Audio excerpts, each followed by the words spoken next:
दोस्तों आज की खबरें इब्राहिम रईसी के हेलीकॉप्टर कैसे क्रैश हुआ और अरेस्ट वारंट को लेकर बहुत बड़ी खबरें हैं और बहुत सारे इंपॉर्टेंट खबरें हैं। आप लोग वीडियो पर अंत तक बने रहे। ईरान के राष्ट्रपति इब्राहिम रईसी का हेलीकॉप्टर कैसे क्रैश हुआ, इन्वेस्टिगेशन करने के बाद अब कुछ चीजें सामने आ रही हैं। वजह बताई गई है इन्वेस्टिगेशन टीम के प्रमुख की तरफ से, साथ ही साथ जो 2 हेलीकॉप्टर और उड़ रहे थे उसमें जो लोग मौजूद थे उनके पायलट ने भी क्रैश होने की वजह बताई है। सारी चीजें आपके सामने रखेंगे, लेकिन पहले आपको बता दें इजराइल के प्रधानमंत्री नेतन्याहू की मुश्किलें अब बढ़ना शुरू हो चुकी हैं। ये बात कोई ऐसे ही नहीं है, बल्कि वाकई में नेतन्याहू अब बुरी तरह से फंसने लगा है। इंटरनेशनल क्रिमिनल कोर्ट, उसके न्यायाधीश कल जुमे के दिन फैसला सुनाएंगे।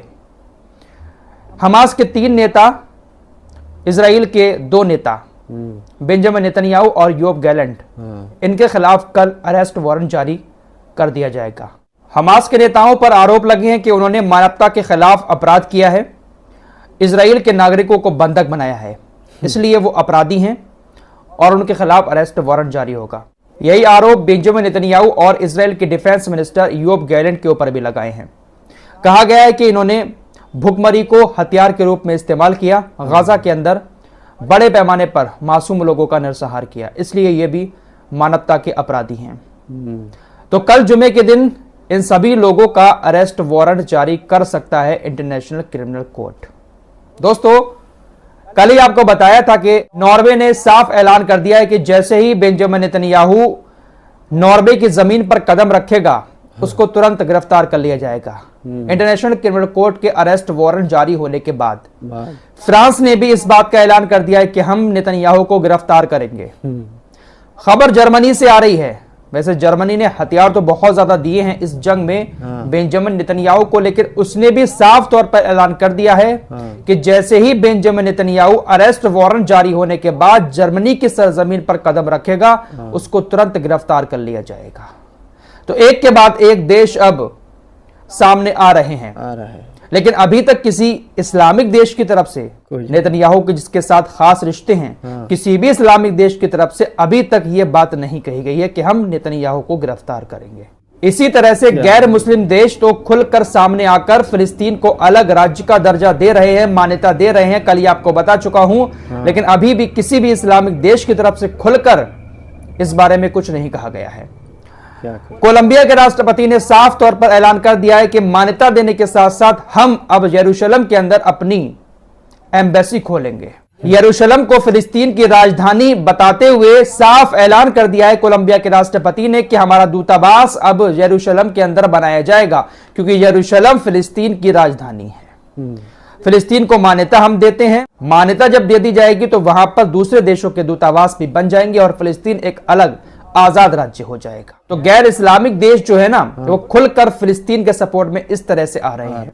ईरान के चीफ ऑफ स्टाफ ने एक बहुत बड़ा खुलासा किया है। उन्होंने कहा कि जब इब्राहिम रईसी का हेलीकॉप्टर अजरबैजान से उड़ा उस वक्त मौसम पूरी तरह से साफ था। 45 मिनट की उड़ान के बाद अचानक से घने बादल आ जाते हैं। जैसे ही घने बादल आते हैं, इब्राहिम रईसी का पायलट जो होता है वो अपने दूसरे दोनों हेलीकॉप्टरों को अलर्ट करता है कि एकदम से घने बादलों ने हमारे हेलीकॉप्टरों को घेर लिया है, अपने हेलीकॉप्टरों को थोड़ा सा और ऊपर लेकर जाएं। ये अलर्ट देता है इब्राहिम रईसी के हेलीकॉप्टर का पायलट, जिसके बाद दोनों हेलीकॉप्टर जो दूसरे थे वो घने बादलों से थोड़ा सा और ऊपर निकल जाते हैं और आराम से वो दोनों हेलीकॉप्टर घने बादलों को पार करके बाहर आ जाते हैं।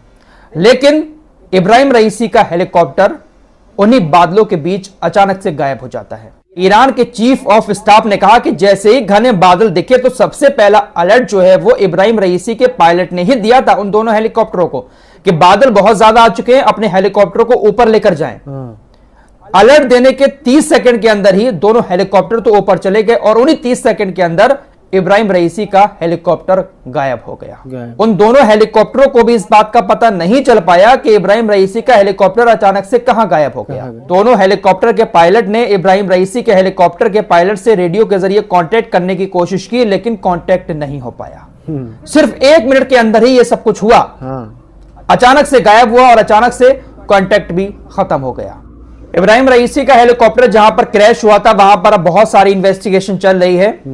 इन्वेस्टिगेशन टीम के नेता मोहसिन हशम नेजाद ने मीडिया को बताया कि पहाड़ से टकराने के बाद हेलीकॉप्टर टूटकर गिर गया।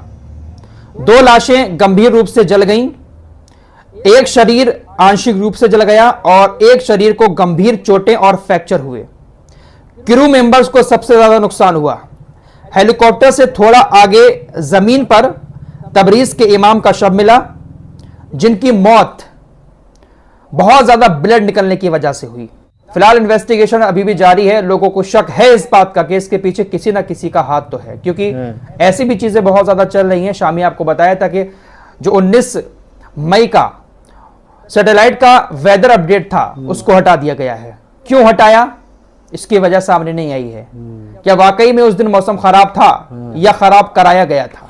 इन्हीं सारी बातों की जांच करने में ईरान और रूस की एजेंसियां लगी हुई हैं। एक अपडेट ईरान से आ रहा है कि मोसाद ने एक बार फिर से ईरान के अंदर हमला किया है।